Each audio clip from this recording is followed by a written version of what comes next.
does your sin make you sick? Really, does your sin make you sick? I want you to think about this. Jesus is in the Garden of Gethsemane, and he says, the Bible says he starts sweating blood. He's so distressed. He says, if there's any other way, please give me the option, right? Give me the way out. Jesus would have loved to be treated the way they treated him on Passion of the Christ. He would have loved to be beat that way.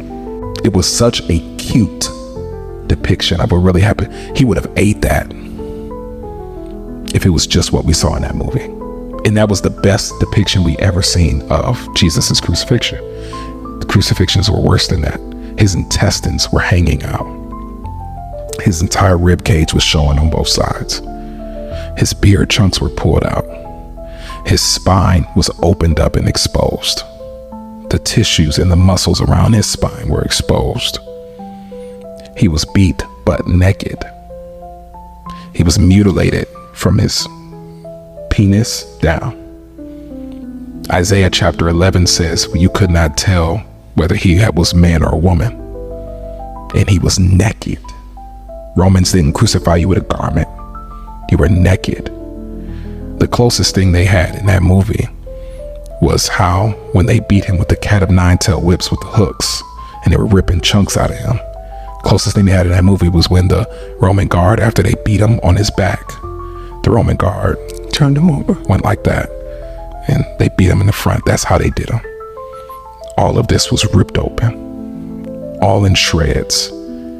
He had to carry a 200-pound, 300-pound cross, like how we squat in the gym.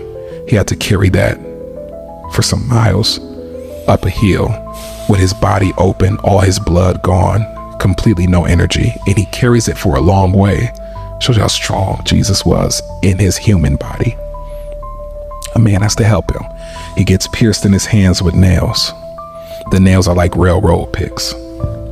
It pierces through the nerves in his hands, and I don't know if you ever pinched a nerve, but all the nerves in his hands are pierced through. Nerve here, nerves here, and nerves in both his feet.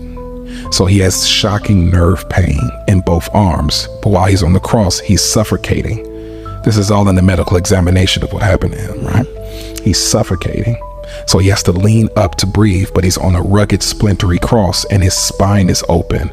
So he's rubbing splintery wood on his open tissues and muscles. For 6 hours, he's doing this to breathe and rubbing, while nerve pain is shooting in his arms and shooting in his feet. Every second of his life, every breath is the most excruciating pain he could ever take. And he doesn't say anything.